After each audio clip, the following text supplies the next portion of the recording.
성경으로 우리의 신앙을 고백하겠습니다. 나는 전능하신 아버지 하나님 천지의 창조주를 믿습니다. 나는 그의 유일하신 아들 우리 주 예수 그리스도를 믿습니다.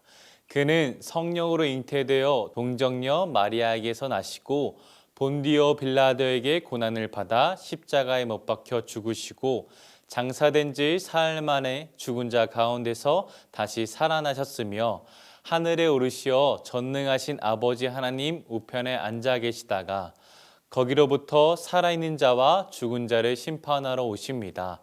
나는 성령을 믿으며 거룩한 공교회와 성도의 교제와 죄를 용서받는 것과 몸의 부활과 영생을 믿습니다. 아멘.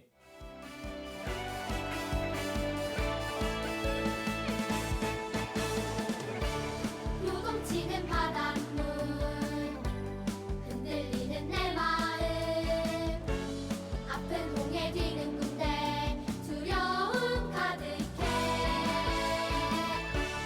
움직이는 바닷물 드러나 내 마른 땅 한 걸음씩 내딛으며 두려움 사라져 너희는 가만히 서서 하나님 하시는 일을 보라 하나님 구원 하나님 능력 너희는 가만히 서서 하나님 하시는 일을 보라 하나님 구원 하나님 능력 온 세상 보게 되리 너희는 가만히 서서 하나님 하시는 일을 보라 하나님 구원 하나님 능력 너희는 가만히 서서 하나님 하시는 일을 보라 하나님 구원 하나님 능력 온 세상 보게 되리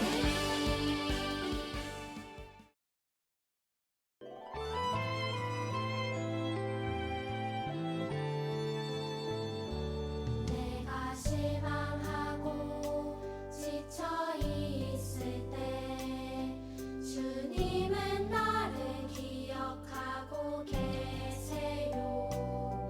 내가 갈 길 아시고 인도하시니 나 다시 일어설 수 있어요. 주님만 기억할래요. 주님 약속 믿고 따라갈래요. 나를 붙잡아 주시는 주님만 바라볼래요. 주님만 기억할래요. 주님 약속 믿고 따라갈래요.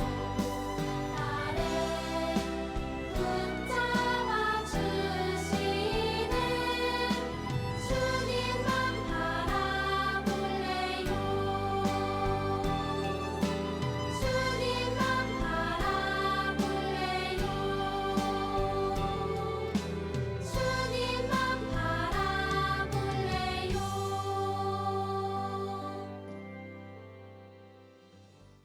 하나님 아버지 감사합니다. 일주일 동안 보호해 주시고 거룩한 주일에 예배드릴 수 있게 해주셔서 감사합니다. 우리가 알게 혹은 모르게 지은 죄를 용서해 주세요. 예수님을 믿는 사람들인 우리들이 세상에 선한 영향력을 끼치게 해주세요. 오늘 말씀을 전하는 전도사님을 능력의 장중에 품어주시고 말씀을 전하는 시간에 악한 마귀가 틈 못하게 하시며 말씀이 우리의 마음판에 새겨지게 해주세요. 예배 자리에 함께하지 못하는 사람들에게도 같은 은혜를 더해주세요. 지금은 예배의 처음 시간입니다. 마치는 시간까지 온전히 하나님께만 영광이 되는 시간이 되게 해주세요. 이 모든 말씀 예수님의 이름으로 기도드립니다. 아멘. 제 7장 여호와께서 모세에게 이르시되 볼지어다 내가 너를 바로에게 신같이 되게 하였은즉 네 형 아론은 네 대언자가 되리니 내가 네게 명령한 말을 너는 네 형 아론에게 말하고 그는 바로에게 말하여 그에게 이스라엘 자손을 그 땅에서 내보내게 할지니라.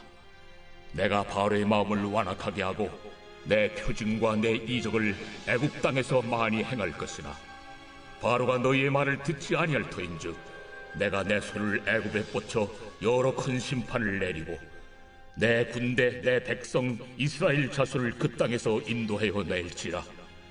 내가 내 손을 애굽 위에 펴서 이스라엘 자손을 그 땅에서 인도하여 낼 때에야 애굽 사람이 나를 여호와인 줄 알리라. 하심에 모세와 아론이 여호와께서 자기들에게 명령하신 대로 행하였더라. 자, 사랑하는 소년부 여러분, 안녕하세요. 여러분 잘 지냈나요? 여러분 혹시 도장 깨기라는 말을 알고 있나요? 들어본 적 있나요? 이 도장 깨기라는 말은 유명한 체육관에서 그곳의 실력자들과 겨뤄서 꺾는 것을 말합니다. 한국의 유명한 격투기 선수들에게도 가끔 이 도장 깨기를 도전을 받는 경우도 있습니다. 그런데 전도사님은 이제껏 그 격투기 선수들을 이긴 일반인 그런 사람들을 본 적은 없습니다. 아무튼 도장 깨기에 성공하면 그 도장이 갖고 있던 명성은 한순간에 무너지는 반면에 도장을 깬 사람은 엄청난 실력의 소유자라며 모두의 존경을 받고 그 사람의 진면목을 알아보게 됩니다. 이 사실 도장 깨기의 챔피언은 따로 있는데요. 그분이 바로 우리 하나님이십니다. 우리가 오늘 읽은 말씀이 이 도장 깨기의 문을 여는 부분입니다. 하나님의 도장 깨기의 상대는 바로 애굽이었습니다. 하나님은 도장을 깨기 위해 함께할 사람을 선택하셨는데 우리가 지난주에 나눈 모세가 그 인물입니다. 모세는 애굽에서 노예로 고된 노동을 하고 있는 이스라엘 백성들을 내보내달라고 말하기 위해 바로에게 찾아갑니다. 하지만 하나님께서는 모세에게 바로를 만날 때 일어날 수 있는 일을 먼저 말씀해 주셨습니다. 4절 말씀입니다. 바로가 너희의 말을 듣지 아니할 터인즉 내가 내 손을 애굽에 뻗쳐 여러 큰 심판을 내리고 내 군대 내 백성 이스라엘 자손을 그 땅에서 인도하여 낼지라. 바로에게 일어날 일은 4절에 여러 큰 심판이었습니다. 즉 도장 깨기가 빠른 시간에 이루어지지 않을 것이라며 여러 번의 심판 후에 이루어진다는 것을 말씀해 주신 것이죠. 그리고 이 말씀처럼 바로는 모세가 말한 이스라엘 백성들을 애굽에서 나올 수 있도록 허락하시오를 거절합니다. 그리고 드디어 하나님의 도장 깨기가 시작이 됩니다. 그런데 여러분 생각해 보면 도장 깨기는 어느 정도 실력을 갖고 있는 상대에게 하는 것인데 하나님은 신이고요. 애굽은 그래도 인간인데 인간을 상대하는 게 조금은 불공평하게 보일 수도 있을 것입니다. 하지만 사실 하나님께서 애굽에게 내리신 10가지 재앙은 애굽 사람들에게 내린 심판 그 이상의 의미를 갖고 있습니다. 애굽에 내린 10가지 재앙은 애굽이 신으로 믿고 있었던 우상들을 깨는 것이었습니다. 먼저 첫 번째 재앙인 나일강이 피가 되는 것은 나일강의 신 크눔과 하피. 두 번째 개구리 재앙은 무속과 다산의 여신으로 개구리 형상을 가진 헤케트. 세 번째 땅의 티끌이 이가 되는 재앙은 땅의 신 갭. 네 번째 파리 재앙은 축복과 기쁨의 상징 곤충의 신 하트콕. 다섯 번째 가축의 돌림병은 황소의 형상을 한 하피스와 암소의 형상을 한 하도르. 여섯 번째 독종의 재앙은 의술의 신 임호텝과 타이폰. 일곱 번째 우박 재앙은 하늘의 신인 누트와 공기의 신 수.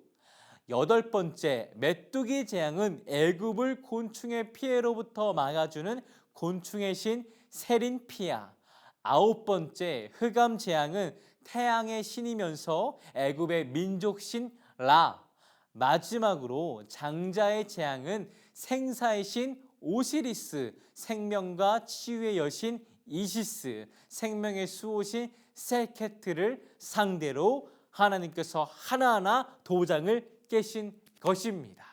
이로써 애굽 사람들이 믿고 있던 신들은 하나님의 공격에 대응도 하지 못하는 가짜 신이라는 사실이 밝혀졌고, 하나님이야말로 자신의 백성들을 지키고 보호하고 도우시는 참되고 진짜 하나님이심을 입증하게 되었습니다. 다시 말하자면 애굽의 10가지 재앙은 하나님의 애굽 도장 깨기에서 그 어떤 타격도 받지 않으시고 애굽의 신들을 다 깨부신 엄청난 사건이었습니다.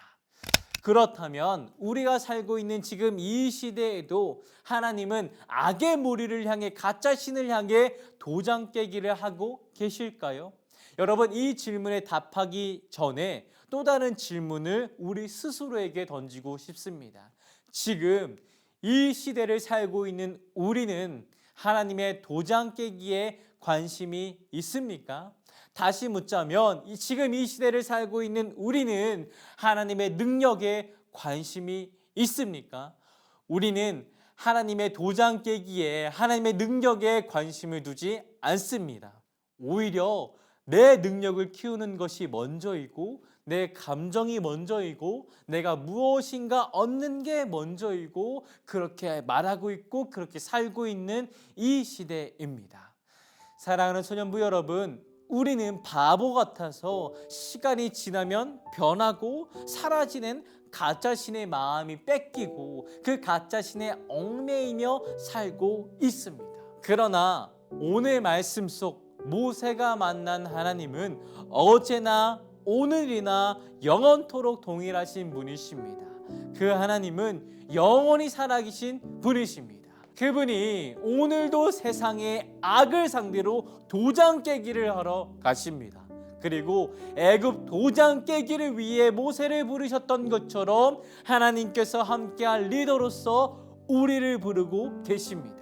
전도사님은 우리 모두가 하나님의 도장 깨기를 TV로 시청하는 시청자가 아닌 생생한 삶의 현장에서 하나님의 곁에서 하나님의 능력을 생생히 경험하고 체험하는 우리 참여자가 되기를 전도사님이 기도하고 응원합니다.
하나님이 이스라엘 자손을 돌보사 하나님이 그들을 기억하셨더라.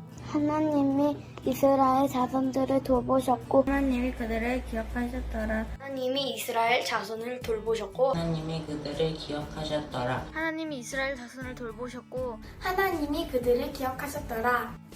하나님이 이스라엘 자손을 돌보셨고 하나님이 그들을 기억하셨더라. 하나님이 이스라엘 자손을 돌보셨고 하나님이 그들을 기억하셨더라. 하나님이 이스라엘 자손을 돌보셨고 하나님이 그들을 기억하셨더라.